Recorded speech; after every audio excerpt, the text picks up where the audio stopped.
ನಮಸ್ಕಾರ ಪ್ರೀತಿಯ ಬಂಧುಗಳೇ, ಮನಸ್ಸಿಗೆ ಶಾಂತಿ ಹಾಗೂ ಜೀವನಕ್ಕೆ ಬೆಳಕನ್ನು ನೀಡುವ ಆಧ್ಯಾತ್ಮ ಪ್ರಪಂಚ ದ ಸ್ಪಿರಿಟ್ ಆಫ್ ಹಿಂದೂ ಚಾನಲ್ಗೆ ನಿಮಗೆಲ್ಲ ಹೃದಯಪೂರ್ವಕ ಸ್ವಾಗತ. ಶ್ರೀದೇವಿ ದಿವ್ಯ ದರ್ಶನ ಸ್ಕಂದ 7. ಜಗದೀಶ್ವರಿಯ ಮಹಿಮೆಯು ಅಪಾರವಾದುದು ಎಂಬುದಕ್ಕೆ ದೃಷ್ಟಾಂತ ಭುವನೇಶ್ವರಿಯ ಭಕ್ತನೊಬ್ಬನು ಸರೋವರದಲ್ಲಿ ಸ್ನಾನ ಮಾಡಿ ದೇವಿಗೆ ಅಭಿಷೇಕ ಮಾಡಿ ತೀರ್ಥ ಬಿಲ್ವಪತ್ರೆ ಪ್ರಸಾದವನ್ನು ಗಿಡದ ಬುಡದಲ್ಲಿಟ್ಟನು. ಬಾಯಾರಿದ ಗುಬ್ಬಿಗಳು ಗಿಳಿಗಳು ಆ ತೀರ್ಥವನ್ನು ಕುಡಿದವು. ಆ ಪಕ್ಷಿಗಳಲ್ಲಿ ಕೆಲವು ಭೂರಿದ್ಯುಮ್ನ, ಇಂದ್ರದ್ಯುಮ್ನ, ಸದ್ಯುಮ್ನ, ಕುವಲಯಾಶ್ವ, ಯೌವನಾಶ್ವ, ಧ್ರುವಯಶ, ಅಶ್ವಪತಿ, ಶಶಬಿಂದು, ಹರಿಷರೆಂಬ ರಾಜರಾದರು. ಮತ್ತೆ ಕೆಲವು ಪಕ್ಷಿಗಳು ಕಣ್ವ, ಜಾತುಕರ್ಣ್ಯ, ಕಾತ್ಯಾಯನ, ಅಸುರಿ, ಪಂಚಶಿಖ, ವೈಶಂಪಾಯನ, ಆಪಸ್ತಂಭ, ಹಾರೀತರೆಂಬ ಪ್ರಸಿದ್ಧ ಋಷಿಗಳಾದರು. ದೇವಿಯನ್ನು ಸರ್ವಾತ್ಮ ಭಾವದಿಂದ ಪೂಜಿಸಿದವರು ಸರ್ವವೂ ದುರ್ಗಾ ಪರಮೇಶ್ವರಿ ಎಂದೇ ತಿಳಿಯುವರು. ಭೂತಾನಿ ದುರ್ಗಾ, ಭುವನಾನಿ ದುರ್ಗಾ, ನರ ಸ್ತ್ರೀಯಶ್ಚಾಪಿ ಸುರಾಸುರಾಧಿಕಂ ಯದ್ಯದ್ದಿ ದೃಶ್ಯಂ ಖಲು ತಚ್ಚ ದುರ್ಗಾ. ದುರ್ಗಾ ಸ್ವರೂಪಾದ ಪರಂನ ಕಿಂಚಿತ್. ಪ್ರಾಣಿಗಳು, ಲೋಕಗಳು, ಸ್ತ್ರೀ ಪುರುಷರು, ದೇವಾಸುರರು ಮತ್ತು ಕಾಣಬರುವುದೆಲ್ಲ ದುರ್ಗಾ. ದುರ್ಗಾದೇವಿಗಿಂತ ದೊಡ್ಡದೊಂದು ಬೇರೆ ಇಲ್ಲ. 11 ದಿನವೂ ಧರ್ಮಶಾಸ್ತ್ರ ನಿರ್ಣಯ ಮಾಡು. 12 ಗೋ ಭೂ ಹಿರಣ್ಯ ದಾನಗಳನ್ನು ನೀಡು. 13 ಮೂರ್ಖರಿಗೆ ಅವಶ್ಯಕತೆಗೆ ಮೀರಿ ವಸ್ತುಗಳನ್ನು ಕೊಡದಿರು. ನೀರಿನಿಂದ ಅಗ್ನಿಯು, ಬ್ರಾಹ್ಮಣನಿಂದ ಕ್ಷತ್ರಿಯನು, ಕಲ್ಲಿನಿಂದ ಲೋಹವು ಉಂಟಾಗಿ ಅವು ಬಂದವುಗಳಲ್ಲಿಯೇ ಅಡಗುವವು. ಆದ್ದರಿಂದ ದಂಡನೀತಿಯಿಂದ ಧನವನ್ನು ಗಳಿಸಿ ದಾನ ಮಾಡು ಎಂದು ತ್ರಿಶಂಕುವಿಗೆ ಹೇಳಿ ಅರುಣನು ಗಂಗಾ ತೀರದಲ್ಲಿ ತಪಸ್ವಿಯಾಗಿ ಸೂರ್ಯನಂತೆ ಪ್ರಕಾಶಿಸುತ್ತಿದ್ದನು. ತ್ರಿಶಂಕುವಿನ ಪಿಶಾಚ ರೂಪವು ತೊಲಗಿತು. ತ್ರಿಶಂಕುವು ಪರಮೇಶ್ವರಿಯ ವರಪ್ರಸಾದದಿಂದ ಪಟ್ಟಾಭಿಷಿಕ್ತನಾದನು. ವಸಿಷ್ಠನು ತ್ರಿಶಂಕುವಿನ ದಿವ್ಯ ಶರೀರವನ್ನು ಕಂಡು ದೇವಿಯೇ ಕರುಣಿಸಿದಳೆಂಬುದನ್ನು ಅಂತರ್ದೃಷ್ಟಿಯಿಂದ ಅರಿತು ಪ್ರಸನ್ನನಾದನು. ಮತ್ತೆ ಪ್ರಜೆಗಳು ಸತ್ಯವ್ರತನೆಂದು ಕೊಂಡಾಡಿದರು. ಅಗ್ನಿಷ್ಠೋಮ, ಅಶ್ವಮೇಧ ಯಾಗಗಳನ್ನು ಮಾಡಿದನು. ಭುವನೇಶ್ವರಿ ದೇವಿಯನ್ನು ಆರಾಧಿಸಿ ಹರಿಶ್ಚಂದ್ರನೆಂಬ ಮಗನನ್ನು ಪಡೆದನು. ಮಗನು ಪ್ರಾಪ್ತ ವಯಸ್ಕನಾಗಲು ರಾಜ್ಯವನ್ನು ವಹಿಸಿ ತಾನು ಸಶರೀರನಾಗಿ ಸ್ವರ್ಗಕ್ಕೆ ಹೋಗಬೇಕು ಎಂದು ಬಯಸಿದನು. ಆ ಬಗೆಯ ಯಜ್ಞವನ್ನು ಮಾಡಿಸಬೇಕೆಂದು ವಸಿಷ್ಠನನ್ನು ಒತ್ತಾಯ ಮಾಡಿದನು. ಆದರೆ ಮಂತ್ರಜ್ಞನಾದ ವಸಿಷ್ಠನು, ರಾಜ, ಮನುಷ್ಯ ದೇಹದಿಂದ ಕೂಡಿ ಸ್ವರ್ಗ ಸುಖಾನುಭವವು ಸಾಧ್ಯವಿಲ್ಲ. ಯಜ್ಞಗಳನ್ನು ಮಾಡು, ಮರಣವಾದ ಮೇಲೆ ಸ್ವರ್ಗವು ಪ್ರಾಪ್ತಿಯಾಗುವುದು ಎಂದನು. ಸತ್ಯವ್ರತನು ತಪ್ಪು ತಿಳಿದುಕೊಂಡು ಬೇರೆ ಪುರೋಹಿತರಿಂದ ಮಾಡಿಸುವೆನೆಂದನು. ವಸಿಷ್ಠನಿಗೆ ಕೋಪವು ಕೆರಳಿ ಮತ್ತೆ ಚಾಂಡಾಲನಾಗು ಎಂದು ಶಪಿಸಿದನು. ತ್ರಿಶಂಕುವು ದುಡುಕಿ ಆಡಿದ ಮಾತಿಗೆ ಪಶ್ಚಾತ್ತಾಪಪಟ್ಟು ಕಾಡಿಗೆ ಹೋದನು. ಶಕ್ತಿ ಉಪಾಸಕನಾದ ವಸಿಷ್ಠನ ವಾಕ್ಶಕ್ತಿಯು ತೀವ್ರತರವಾದುದು. ಆತನು ಬ್ರಹ್ಮನ ಮಗ, ಮಂತ್ರಜ್ಞ, ಋಷಿವೃಂದದಲ್ಲಿ ಪರಮಪೂಜ್ಯ. ತ್ರಿಶಂಕು ರಾಜನಿಗೆ ಗಂಗಾ ತೀರದಲ್ಲೇ ಚರಿಸುತ್ತಾ ಧಾರ್ಮಿಕ ವೃತ್ತಿಯನ್ನು ಬಿಡದೆ ತನಗೊದಗಿದ ದುರವಸ್ಥೆಗೆ ತನ್ನ ಅವಿವೇಕವೇ ಕಾರಣವೆಂದು ಯಾರನ್ನೂ ನಿಂದಿಸದೆ ಶಾಂತನಾಗಿದ್ದನು. ಇದೇ ವೇಳೆಗೆ ತಪಸ್ಸನ್ನು ಮುಗಿಸಿ ವಿಶ್ವಾಮಿತ್ರನು ಬಂದು, ಮಡದಿ ಮಕ್ಕಳನ್ನು ಕಂಡು, ಆಪತ್ಕಾಲದಲ್ಲಿ ನಿಮ್ಮನ್ನು ರಕ್ಷಿಸಿದವರಾರು? ಅವನಿಗೆ ಪ್ರತ್ಯುಪಕಾರ ಮಾಡಬೇಕಾದುದು ನನ್ನ ಕರ್ತವ್ಯ ಎಂದನು. ತ್ರಿಶಂಕುವು ತನಗೆ ದುರವಸ್ಥೆಯಾದರೂ ಧರ್ಮವನ್ನು ಬಿಡದೆ ಪತ್ನಿ ಪುತ್ರರನ್ನು ರಕ್ಷಿಸಿದ್ದು, ಪಟ್ಟಾಭಿಷಿಕ್ತನಾದ ಮೇಲೂ ಮತ್ತೆ ಶಾಪಗ್ರಸ್ತನಾಗಿರುವ ಸಮಾಚಾರಗಳನ್ನು ಕೇಳಿ ತಿಳಿದುಕೊಂಡನು. ತಾನು ತ್ರಿಶಂಕುವಿಗೆ ಯಜ್ಞ ಮಾಡಿಸಿ ಸ್ವರ್ಗಕ್ಕೆ ಕಳುಹಿಸುವೆನೆಂದು ವಿಶ್ವಾಮಿತ್ರನು ಆಶ್ವಾಸನೆ ಕೊಟ್ಟನು. ತ್ರಿಶಂಕುವಿನ ಯಜ್ಞವು ಪೂರ್ಣವಾಗಿ ವಿಶ್ವಾಮಿತ್ರನ ಸಾಮರ್ಥ್ಯದಿಂದ ಸ್ವರ್ಗಕ್ಕೇರಿದನು. ಚಾಂಡಾಲನಾಗಿ ಬರುವುದನ್ನು ಸಹಿಸದ ಸ್ವರ್ಗಾಧಿಪತಿಯು ಆ ತೇಜಸ್ಸನ್ನು ಹಿಂದಕ್ಕಟ್ಟಿದನು. ಕೂಡಲೇ ವಿಶ್ವಾಮಿತ್ರನು 2ನೆಯ ಸ್ವರ್ಗವನ್ನು ಸೃಷ್ಟಿ ಮಾಡಲು ಸಂಕಲ್ಪಿಸಿದನು.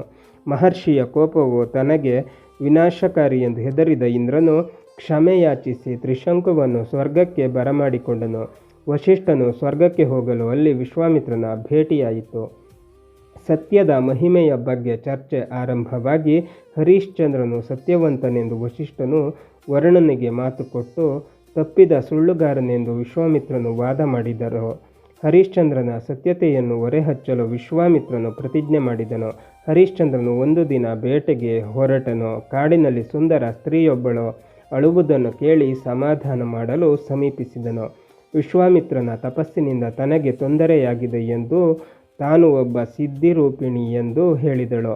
ಅಷ್ಟರಲ್ಲಿ ವಿಶ್ವಾಮಿತ್ರ ಮುನಿಯು ಮಾಯೆಯಿಂದ ರಾಕ್ಷಸನನ್ನು ಸೃಷ್ಟಿಸಿ ಹಂದಿ ರೂಪದಲ್ಲಿ ಹರಿಶ್ಚಂದ್ರನ ರಾಜ್ಯವನ್ನು ಪ್ರವೇಶಿಸುವಂತೆ ಮಾಡಿದನು. ಅದರ ಹಾವಳಿಯನ್ನು ಸಹಿಸಲಾರದ ಪ್ರಜೆಗಳ ಗೋಳನ್ನು ಕೇಳಿದ ರಾಜನು ಆ ಹಂದಿಯ ಬೇಟೆಗೆ ತಾನೇ ಹೊರಟನು. ಕಾಡಿನಲ್ಲಿ ಬಳಲಿ ಬಾಯಾರಿ ನೀರು ಕುಡಿದು ವಿಶ್ರಮಿಸುತ್ತಿರಲು ವಿಶ್ವಾಮಿತ್ರನು ವೃದ್ಧ ಬ್ರಾಹ್ಮಣನ ವೇಷದಲ್ಲಿ ದಾನ ಬೇಡಿ ಹರಿಶ್ಚಂದ್ರನ ರಾಜ್ಯವನ್ನೇ ಪಡೆದು ನಂತರ 2.5 ಭಾರದ ತೂಕದ ಸುವರ್ಣ ನಾಣ್ಯಗಳನ್ನು ದಕ್ಷಿಣೆಯಾಗಿ ಕೇಳಿದನು. ಹರಿಶ್ಚಂದ್ರನು ಅದಕ್ಕೂ ಒಪ್ಪಿ ಧರ್ಮಕ್ಕೆ ಕಟ್ಟುಬಿದ್ದು ಮಗ ಮತ್ತು ಮಹಾರಾಣಿಯೊಡನೆ ರಾಜ್ಯವನ್ನು ಬಿಟ್ಟು ಹೊರಟನು. ಹರಿಶ್ಚಂದ್ರನು ಕಷ್ಟ ಪರಂಪರೆಗಳನ್ನು ಸಹಿಸಲಾರದೆ ಸುಳ್ಳು ಹೇಳಲೆಂದು ವಿಶ್ವಾಮಿತ್ರನ ಬಯಕೆ. ಹರಿಶ್ಚಂದ್ರನು ಕಾಶಿ ಪಟ್ಟಣವನ್ನು ಸೇರಿ ಕ್ಷತ್ರಿಯನಾದನು. ಯಾಚಿಸಬಾರದೆಂದು ಮಡದಿ ಮತ್ತು ಮಗನನ್ನು ಮಾರಲು ಸಿದ್ಧನಾದನು. ಬ್ರಾಹ್ಮಣನೊಬ್ಬನು ಕೋಟಿಗಟ್ಟಲೆ ನಾಣ್ಯ ಕೊಟ್ಟು ಅವರನ್ನು ಕೊಂಡುಕೊಂಡನು.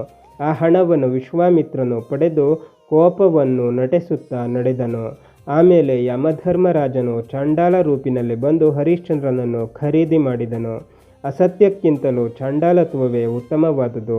ವಿಶ್ವಾಮಿತ್ರನ ಆಜ್ಞೆಯನ್ನು ಪಾಲಿಸುವ ಆಳೆಂದು ಅವನ ಇಚ್ಛೆಯಂತೆ ಚಾಂಡಾಲನ ಮನೆಯಲ್ಲಿ ಕೆಲಸ ಮಾಡುವೆನೆಂದು ಸಮಾಧಾನಗೊಂಡನು.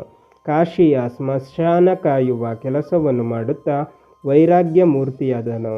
12 ತಿಂಗಳು ಕಳೆದವು. ಒಮ್ಮೆ ರಾಜಪುತ್ರನು ಹಾವು ಕಡಿದು ಬಿದ್ದನು. ರಾಣಿಯು ದುಃಖಿಸುತ್ತಿರಲು ರಾಜದೂತರು ಸಂಶಯಿಸಿ ಮಕ್ಕಳನ್ನು ಕೊಲ್ಲುವಳೆಂದು ಆಪಾದಿಸಿ ಮರಣದಂಡನೆಗೆ ಗುರಿ ಮಾಡಿದರು.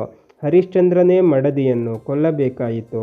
ಆ ರಾಣಿಯು ಮಯಾಚ ಪೂಜಿತ ಗೌರಿ ದೇವವಿಪ್ರಾಸ್ತಥೈವ ಚ ಭವಿಷ್ಯಸಿ ಪತಿಸ್ತ್ವಮ್ಮೆ ಹ್ಯನ್ಯಸ್ಮಿಂಜನ್ಮನಿ ಪ್ರಭೋ.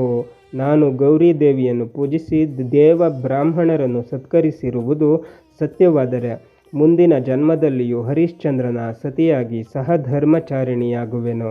ನನ್ನನ್ನು ಸಂಹರಿಸಿ ಸತ್ಯವನ್ನುಳಿಸಿ ಎಂದಳು. ಹರಿಶ್ಚಂದ್ರನು ಮಗನಿಗೆ ಅಗ್ನಿ ಸಂಸ್ಕಾರ ಮಾಡಿ ಮಡದಿಯೊಡನೆ ಅಗ್ನಿ ಪ್ರವೇಶ ಮಾಡಲು ಸಂಕಲ್ಪಿಸಿದನು. ತಮ್ಮ ಕುಲದೇವತೆಯಾದ ಶತಾಕ್ಷಿಯನ್ನು ಭಕ್ತಿಭಾವದಿಂದ ಸ್ತುತಿಸಿದನು. ಧರ್ಮದೇವನು ಸಮಸ್ತ ದೇವತೆಗಳ ಸಹಿತ ಬಂದನು. ಹರಿಶ್ಚಂದ್ರ, ನಿನ್ನ ಸತ್ಯ, ಧರ್ಮ, ನಿಷ್ಠೆ ಮತ್ತು ದೇವಿ ಭಕ್ತಿಗೆ ಮೆಚ್ಚಿ ಬಂದಿರುವೆವು. ವಿಶ್ವಾಮಿತ್ರನಿಂದ ತೊಂದರೆಯಾಯಿತೆಂದು ಭಾವಿಸಬೇಡ. ವಿಶ್ವತ್ರಯೇಣ ಯೋ ಮೈತ್ರೀಂ ಕರ್ತುಮಿಚ್ಛತಿ ಧರ್ಮತಃ ವಿಶ್ವಾಮಿತ್ರಸ್ಸತೆ ಭೀಷ್ಟ ಮಾಹರ್ತುಂ ಸಮ್ಯಗಿಚ್ಛತಿ. ಎಂದರೆ ಧರ್ಮಾಚರಣೆಯಿಂದ ವಿಶ್ವದಲ್ಲೆಲ್ಲ ಪರಸ್ಪರ ಮೈತ್ರಿಯನ್ನು, ಧರ್ಮ ಸಂಬಂಧದಿಂದ ಬಾಂಧವ್ಯವನ್ನುಂಟು ಮಾಡುವವನಾದ್ದರಿಂದ ವಿಶ್ವಾಮಿತ್ರನೆಂದು ಪ್ರಖ್ಯಾತನಾಗಿರುವನು. ಇಂದ್ರನು ಪ್ರತ್ಯಕ್ಷನಾದನು. ರಾಜಕುಮಾರನನ್ನು ಬದುಕಿಸಿದನು. ಹರಿಶ್ಚಂದ್ರನನ್ನು ಸ್ವರ್ಗಕ್ಕೆ ಆಹ್ವಾನಿಸಿದನು. ಅದಕ್ಕೆ ಹರಿಶ್ಚಂದ್ರನು, ದೇವರಾಜ, ಚಾಂಡಾಲನ ಅಪ್ಪಣೆಯಿಲ್ಲದೆ ಚಾಂಡಾಲ ಸೇವೆ ಮಾಡಿದ್ದರಿಂದ ಪ್ರಾಯಶ್ಚಿತ್ತ ಮಾಡಿಕೊಳ್ಳದೆ ಸ್ವರ್ಗವನ್ನು ಪ್ರವೇಶಿಸುವುದಿಲ್ಲ ಮತ್ತು ಪ್ರಜೆಗಳ ಕಂದಾಯವನ್ನು ಪಡೆದ ನಾನು ಅವರನ್ನು ಬಿಟ್ಟು ಸ್ವರ್ಗವನ್ನೇರಲು ಬಯಸುವುದಿಲ್ಲ ಎಂದನು. ಧರ್ಮದೇವನ ಅನುಗ್ರಹದಿಂದ ನೀವೆಲ್ಲರೂ ಬರಲು ಅರ್ಹರಾಗಿರುವಿರಿ ಎಂದು ಇಂದ್ರನು ಹೇಳಿದ ಮೇಲೆ ವಿಶ್ವಾಮಿತ್ರನು ಹರಿಶ್ಚಂದ್ರನಿಗೆ ರಾಜ್ಯಕೋಶಗಳನ್ನೊಪ್ಪಿಸಿದನು. ರೋಹಿತನಿಗೆ ಪಟ್ಟಾಭಿಷೇಕ ಮಾಡಿ ಸುಂದರವಾದ ವಿಮಾನದಲ್ಲಿ ಕುಳಿತನು. ಇದರಿಂದ ಎಷ್ಟು ಕಷ್ಟಗಳು ಬಂದರೂ ಮನುಷ್ಯನು ಧರ್ಮಾಚರಣೆ, ದೈವಭಕ್ತಿ, ಸಹನೆ, ಸಾತ್ವಿಕ ಗುಣ, ಇಂದ್ರಿಯ ನಿಗ್ರಹವನ್ನು ಬಿಡದೆ ಪಾಲಿಸಿಕೊಂಡು ಬಂದರೆ ಶಾಶ್ವತವಾದ ಶಾಂತಿ, ಸುಖ ಮತ್ತು ಕೀರ್ತಿಯು ತಪ್ಪದೆ ದೊರೆಯುವುದು ಎಂಬುದನ್ನು ಹರಿಶ್ಚಂದ್ರನ ಚರಿತ್ರೆಯಿಂದ ತಿಳಿಯಬಹುದು. ಹರಿಶ್ಚಂದ್ರನ ಸತ್ಯವನ್ನು ನೋಡಿ ಸಂತೋಷಪಟ್ಟ ದೈತ್ಯಗುರು ಶುಕ್ರಾಚಾರ್ಯರು ಹೀಗೆ ಹಾಡಿದರು. ಅಹೋ ತಿತಿಕ್ಷಾ ಮಹಾತ್ಮ್ಯ ಮಹೋದಾನ ಫಲಂ ಮಹತ್ ಯದಾಗತೋ ಹರಿಶ್ಚಂದ್ರೋ ಮಹೇಂದ್ರಸ್ಯ ಸಲೋಕತಾಂ. ಹರಿಶ್ಚಂದ್ರನು ಸಹನೆಯಿಂದಲೂ ದಾನ ಪ್ರಭಾವದಿಂದಲೂ ಸ್ವರ್ಗವನ್ನು ಪಡೆದನು. ಸಹನ ದಾನಗಳ ಮಹಿಮೆಯು ಅಪಾರವಾದುದು.